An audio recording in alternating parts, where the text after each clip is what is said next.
हाय दोस्तों, मैं पीयूष वेलकम करता हूं आपका मेरे इस यूट्यूब चैनल पे जिसका नाम है नेटवेव्स इंस्टीट्यूट। दोस्तों आज मैं आपसे डिस्कस करने वाला हूं पीजीडीसीए में फर्स्ट सेमेस्टर में एमएस एक्सेस के पेपर की यूनिट नंबर 5 के बारे में। तो दोस्तों यूनिट नंबर 5 को डिस्कस करने से पहले मैं आपको इसका सिलेबस बताना चाहूँगा। दोस्तों इसके सिलेबस में दिया हुआ है रिपोर्ट्स के बारे में, रिपोर्ट्स के साथ कैसे काम करते हैं, रिपोर्ट्स क्या होती है, सिंगल कॉलम टेबुलर रिपोर्ट्स क्या होती हैं, मल्टी टेबल रिपोर्ट्स क्या होती हैं, सिंगल टेबल की रिपोर्ट्स क्या होती हैं, रिपोर्ट्स को प्रीव्यू कैसे किया जाता है, प्रिंट कैसे किया जाता है और रिपोर्ट विजार्ड्स क्या होते हैं। तो दोस्तों इन सभी टॉपिक्स को मैं आज आपसे इस वीडियो में डिस्कस करने वाला हूं। दोस्तों अगर वीडियो आपको पसंद आती है तो प्लीज़ आप चैनल को सब्सक्राइब करना ना भूलें, वीडियोस को लाइक और शेयर जरूर करें। तो चलिए दोस्तों शुरू करते हैं यूनिट नंबर 5 में वर्किंग विद रिपोर्ट्स के साथ। तो दोस्तों रिपोर्ट्स एक्चुअली क्या है, अगर हम इसकी डेफिनेशन की बात करें तो reports is a document that presents information in an organized format for a specific audience and purpose. ये एक स्पेशल डॉक्यूमेंट होता है जो कि इंफॉर्मेशन को रिप्रेजेंट करता है या प्रेजेंट करता है एक फॉर्मेट में किसी स्पेसिफिक ऑडियंस के लिए या पर्पस के लिए। अब ये ऑडियंस और पर्पस क्या हो सकती हैं, जैसे मान लीजिए किसी बंदे को सिर्फ ओनली सेल और रिपोर्ट की पूरी समरी चाहिए तो ये उस पर्टिकुलर बंदे की रिक्वायरमेंट है। ठीक है, अगर किसी मैनेजर को मान लीजिए सिर्फ उसके पूरे साल भर का ऑडिटेड स्टेटमेंट चाहिए या फिर साल भर की सेल और परचेज चाहिए तो ये उसकी स्पेसिफिक रिक्वायरमेंट है। तो ये रिपोर्ट्स जो है पर्टिकुलर किसी ऑडियंस के लिए डिज़ाइन की जाती हैं और इनका पर्पस होता है समराइज डेटा को देखना। तो दोस्तों मुझे उम्मीद है आपको रिपोर्ट्स की डेफिनेशन समझ में आई होगी। अब रिपोर्ट्स किस तरह से जनरेट करते हैं एमएस एक्सेस में, उसके लिए मुझे आपको एमएस एक्सेस पे लेके चलना पड़ेगा। तो चलते हैं अपन लोग एमएस एक्सेस के ऊपर। अब दोस्तों मैं एक्सेस पे आ चुका हूँ। अब मुझे अगर रिपोर्ट डिज़ाइन करना हो तो सबसे पहले मुझे लेना पड़ेगा, देखिए यहाँ पर रिपोर्ट्स के लिए 4 टाइप से रिपोर्ट्स आप डिज़ाइन कर सकते हो एमएस एक्सेस के अंदर। पहला है बेसिक रिपोर्ट डिज़ाइन करना, फिर दूसरा है मैनुअली आप रिपोर्ट को डिज़ाइन कर सकते हो, ब्लैंक रिपोर्ट भी उसी का ऑप्शन है। मतलब ब्लैंक रिपोर्ट में जाके आप ब्लैंक रिपोर्ट जैसे अपन ने ब्लैंक फॉर्म डिज़ाइन किया था वैसे ही आप ब्लैंक रिपोर्ट से अपना रिपोर्ट डिज़ाइन कर सकते हो। कोई भी डिज़ाइन किया हुआ रिपोर्ट आप रिपोर्ट डिज़ाइन से ओपन करके उसमें चेंज कर सकते हो, या अगर सिंपल आपको रिपोर्ट डिज़ाइन करना हो तो आप यहाँ से इस ऑप्शन से कर सकते हो। इसके अलावा अगर आपको मल्टी टेबल रिपोर्ट डिज़ाइन करना हो तो आप रिपोर्ट विजार्ड से भी आसानी से रिपोर्ट को डिज़ाइन कर सकते हो। तो दोस्तों ये जो पहला ऑप्शन है रिपोर्ट, ये ऑप्शन अगर मैं क्लिक करता हूँ तो जो भी मेरा टेबल सिलेक्टेड रहता है उसकी रिपोर्ट ऑटोमेटिक डिज़ाइन हो जाती है। जैसे मैंने मान लीजिए यहाँ पे स्टूडेंट इन्फॉर्मेशन को सिलेक्ट किया और मैंने यहाँ पर रिपोर्ट ऑप्शन को क्लिक किया तो ऑटोमेटिक स्टूडेंट इन्फॉर्मेशन के हिसाब से रिपोर्ट डिज़ाइन हो जाएगी। देखिए पूरी रिपोर्ट यहाँ पर डिज़ाइन हो गई ऑटोमेटिक। अब मैं इसको व्यू करूँगा तो ये वहाँ पर मेरे को व्यू भी हो जाएगी, ये देखिए यहाँ पर व्यू हो गई। तो दोस्तों अगर आपको किसी भी एक टेबल से सिंगल टेबल से अगर सिंपल रिपोर्ट डिज़ाइन करनी हो तो आप इस ऑप्शन से बेसिक रिपोर्ट से अपनी रिपोर्ट डिज़ाइन कर सकते हैं। अब दोस्तों मैं आता हूँ रिपोर्ट विजार्ड के ऊपर। अब रिपोर्ट विजार्ड क्या है, जैसे अपन ने फॉर्म विजार्ड पढ़ा वैसे ही अपना रिपोर्ट विजार्ड भी है।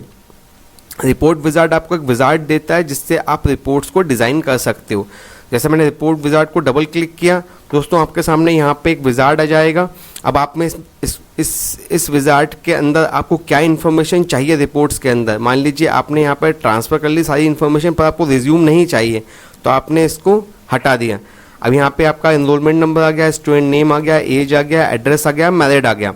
मैरिड भी आपको नहीं चाहिए, ये भी आपने हटा दिया। सिर्फ 4 फील्ड्स की आप रिपोर्ट डिज़ाइन करना चाहते हो। फिर आपने यहाँ पे नेक्स्ट क्लिक किया, फिर यहाँ पे आपने नेक्स्ट क्लिक किया, फिर आपने असेंडिंग डिसेंडिंग ऑर्डर आपने एनरोलमेंट के हिसाब से चूज़ किए, नेक्स्ट क्लिक किया।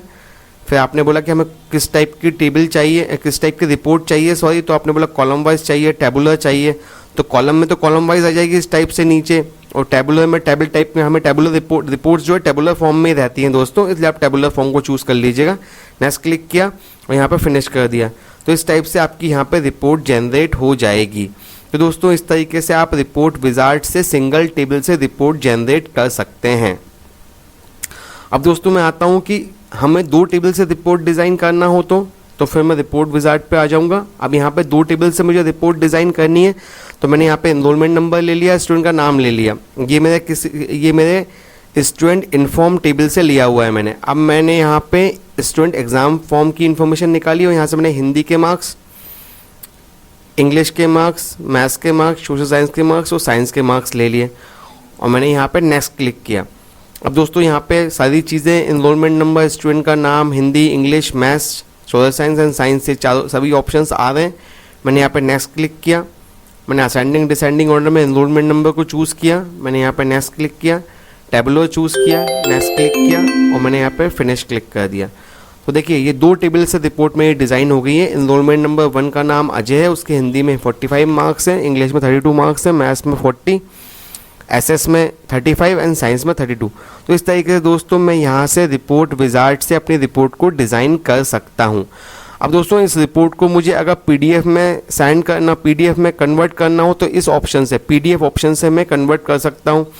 इसको मुझे अगर टेक्स्ट फॉर्मेट में कन्वर्ट करना हो तो मैं टेक्स्ट फॉर्मेट में कन्वर्ट कर सकता हूँ। इसको मुझे एक्सेल में लेके जाना हो तो मैं एक्सेल से एक्सेल में कन्वर्ट कर सकता हूँ। अगर मुझे इसको प्रिंट करना हो तो मैं यहाँ पे पेज सेटअप पे क्लिक करके और यहाँ पे मैं यहाँ पे इन ऑप्शंस को टिक करके इन ऑप्शंस को, जैसे यहाँ पे अपने टॉप में मार्जिन छोड़ा हुआ है, बॉटम में मार्जिन छोड़ा हुआ है, ये बॉटम मार्जिन लेकर आपको कैसे पोर्ट्रेट में प्रिंट करना है, लैंडस्केप में प्रिंट करना है, आपका डिफ़ॉल्ट प्रिंटर जो भी लगा हुआ है, कॉलम्स आपको कितने लेने हैं, तो ये सारे ऑप्शंस को मैं सेट करके जब मैं ओके पे क्लिक करूँगा तो ये आपका पूरा पेज सेट हो जाएगा। फिर यहाँ पे आप आके इस प्रिंट ऑप्शन से आप रिपोर्ट को प्रिंट भी कर सकते हैं। तो दोस्तों देखा आपने, हम रिपोर्ट्स बना भी रहे हैं, उसको पीडीएफ में भी कन्वर्ट कर रहे हैं, एक्सेल में भी कन्वर्ट कर रहे हैं, उसको प्रिंट भी कर रहे हैं। इस तरीके से आप अपने रिपोर्ट्स को यूटिलाइज कर सकते हैं।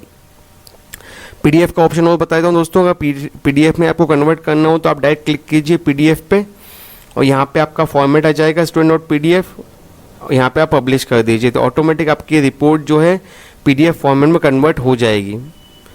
इस तरीके से आपकी रिपोर्ट वहाँ पे पीडीएफ में कन्वर्ट हो गई। इसको अगर एक्सेल में लेके जाना है या टेक्स्ट में लेके जाना है, सेम यही प्रोसेस है दोस्तों। तो इस तरह से हम लोग रिपोर्ट को डिज़ाइन कर सकते हैं। अब दोस्तों मैं आता हूँ यहाँ पर, ये तो रिपोर्ट्स हो गया मेरा कि मैंने किस तरह से रिपोर्ट्स को जनरेट किया। अब मैं सिंपल आता हूँ कि हमें अगर मान लीजिए ब्लैंक रिपोर्ट से रिपोर्ट को डिज़ाइन करना हो तो ब्लैंक रिपोर्ट से रिपोर्ट डिज़ाइन करने के लिए हमने यहाँ पे क्लिक किया, ये मेरे यहाँ पे ब्लैंक रिपोर्ट खुल गया। अब दोस्तों यहाँ पे अगर मुझे इन्फॉर्मेशन रखना है तो मैं यहाँ पे शो ऑल टेबल्स दिया हुआ है। अब यहाँ पे जो फील्ड्स मुझे चाहिए मैं वो सब यहाँ पे प्लेस कर दूंगा। जैसे मुझे एनरोलमेंट नंबर चाहिए वो यहाँ पे आ गया, फिर मुझे यहाँ पे हिंदी के मार्क्स चाहिए वो यहाँ पे आ गए, इंग्लिश के मार्क्स चाहिए वो यहाँ पे आ गए, मैथ्स के मार्क्स चाहिए वो यहाँ पे आ गए, फिर मुझे दूसरी वाली टेबल में से मान लीजिए स्टूडेंट का नाम चाहिए वो यहाँ पे आ गया। ये रिपोर्ट मेरी बन गई है। अब मैं इसको व्यू करूँगा तो मैं यहाँ पर रिपोर्ट से व्यू कर पाऊँगा। दोस्तों इस तरीके से मैं यहाँ पर रिपोर्ट को डिज़ाइन कर सकता हूँ। कैसे? रिपोर्ट डिज़ाइन पर जाकर। तो दोस्तों मुझे उम्मीद है कि आपको ये समझ में आया होगा रिपोर्ट्स किस तरह से बनाते हैं। अब इसमें एक फंक्शन बचा हुआ है वो मैं आपको बता देता हूँ। अब दोस्तों मैं आपको बताने वाला हूँ, जैसे मान लीजिए मुझे यहाँ पे चाहिए कि यहाँ पे कितने स्टूडेंट हैं जिनने एग्ज़ाम दिया है, तो यहाँ पे मुझे काउंट चाहिए और यहाँ पे मुझे हिंदी का एवरेज चाहिए कि हिंदी में एवरेज कितने मार्क्स आए हैं, इंग्लिश में टोटल कितने मार्क्स आए एवरेज है, मैथ्स में कितने एवरेज हैं। इसके अलावा मुझे यहाँ पर आपका टोटल भी चाहिए, मुझे अजय का टोटल भी चाहिए, यहाँ पर अभय का टोटल भी चाहिए, जतिन का भी चाहिए, या एनरोलमेंट नंबर 4 में राज का टोटल भी मुझे यहाँ पे चाहिए। टोटल्स मुझे यहाँ चाहिए, एवरेज यहाँ चाहिए, काउंट यहाँ चाहिए। अब ये 3 फंक्शंस हो गए दोस्तों मेरे, एवरेज भी हो गया, काउंट भी हो गया और यहाँ पर अपना सम भी हो गया। तो ऐसी कंडीशन में जब मैं चाहूँगा कि मुझे यहाँ पे फंक्शंस का यूज़ करना है तो मैं यहाँ पे व्यू पे आकर रिपोर्ट डिज़ाइन पे आ जाऊँगा। अब रिपोर्ट डिज़ाइन पे आने के बाद मुझे यहाँ पे क्या करना पड़ेगा, टेक्स्ट बॉक्सेस लेने पड़ेंगे। टेक्स्ट बॉक्सेस कहाँ पे अवेलेबल है मेरे, यहाँ पर टेक्स्ट बॉक्सेस अवेलेबल है। तो मैंने यहाँ पे सबसे पहले एक टेक्स्ट बॉक्स ड्रॉ किया, ठीक है दोस्तों। और ड्रॉ करने के बाद मैंने यहाँ पर, अब दोस्तों मैंने यहाँ पर टेक्स्ट बॉक्स ले लिया है। अब देखिए मैंने यहाँ पे टेक्स्ट बॉक्स लिया हुआ है तो यहाँ पे साथ में उसके यहाँ पे उसका लेबल भी आया हुआ है। तो उस लेबल को चाहे तो रख लें, चाहे तो यहाँ पे क्लिक करके डिलीट कर दें तो वो लेबल आपका डिलीट हो जाएगा। अब यहाँ पे आप टेक्स्ट बॉक्स को सिलेक्ट करिए और यहाँ पे देखिए टोटल्स में यहाँ पे रिकॉर्ड काउंट आया है, तो इस रिकॉर्ड काउंट को आप ऑन कर दीजिए। जैसे आप इसको ऑन करेंगे तो यहाँ पे ये इससे लिंक हो जाएगा। अब आप जब इसका व्यू करेंगे तो यहाँ पे रिकॉर्ड्स जो हैं वो काउंट हो जाएंगे आपके। ये देखिए यहाँ पे ये रिकॉर्ड्स काउंट हो गए आपके, यहाँ 4 रिकॉर्ड्स आपके आ गए, ये आपका रिकॉर्ड काउंट आ गया। अब दोस्तों मुझे यहाँ पे हिंदी का टोटल चाहिए, ठीक है, एंड देन यहाँ पे हिंदी का टोटल चाहिए या फिर यहाँ पे एवरेज चाहिए या फिर यहाँ पे मेरे को पूरा टोटल चाहिए। तो सबसे पहले इस टोटल को कैलकुलेट कर लेते हैं कि अजय के टोटल मार्क्स कितने आए। तो अजय के टोटल मार्क्स कैलकुलेट करने के लिए मुझे वापस डिज़ाइन व्यू पे जाना पड़ेगा। अगेन सेम वही प्रोसीजर है, मुझे यहाँ पे टेक्स्ट बॉक्स लेना पड़ेगा। अब देखिए यहाँ पे क्या है, जैसे अनबाउंड दिया हुआ है, तो आपको करना क्या है, आपको ये हिंदी के, इंग्लिश के, मैथ्स के, साइंस के और सोशल साइंस के मार्क्स को ऐड करना है।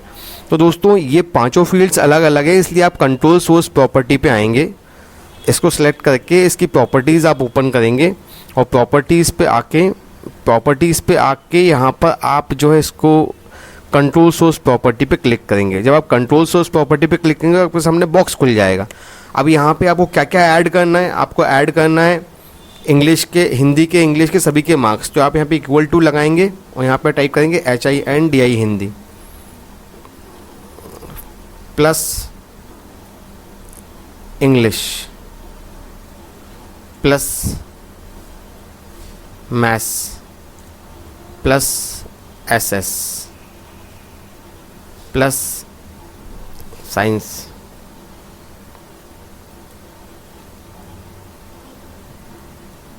दोस्तों आपको पांचों सब्जेक्ट यहाँ पे ले लिए हैं आपने। अब इसको यहाँ पे आप ओके कर दीजिए।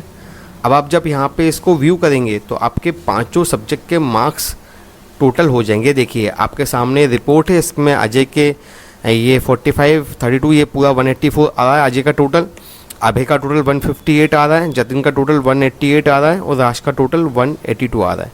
तो दोस्तों ये यहाँ पे हमारा टोटल कैलकुलेट हो गया है, हर स्टूडेंट का टोटल यहाँ। तो दोस्तों इस तरीके से हम लोग यहाँ पर सभी सब्जेक्ट्स के सम को कैलकुलेट कर लिया। तो इस तरीके से यहाँ पे एवरेज भी नीचे आप ले सकते हैं और दूसरे फंक्शंस को भी आप यूज़ कर सकते हैं। तो मुझे उम्मीद है कि आपको रिपोर्ट समझ में आई होंगी। तो दोस्तों हम लोगों ने यहाँ पे report design, blank report wizard, ये चारों ऑप्शंस कंप्लीट कर लिए हैं। बहुत ईजी टॉपिक था दोस्तों, बहुत छोटा टॉपिक था। तो दोस्तों मुझे उम्मीद है कि आपको ये पूरा लेक्चर समझ में आया होगा। मैंने अभी आपको रिपोर्ट डिज़ाइन, ब्लैंक रिपोर्ट और रिपोर्ट विजार्ड, ये सभी चीज़ें मैंने आपको यहाँ पे प्रैक्टिकली करके बता दी हैं। अगर आपको ये वीडियो पसंद आए तो प्लीज़ आप वीडियोस को लाइक और शेयर जरूर करें और हाँ, चैनल को सब्सक्राइब करना ना भूलें। चलिए दोस्तों मिलते हैं आपसे अगले वीडियो में। जय भारत, जय हिंद।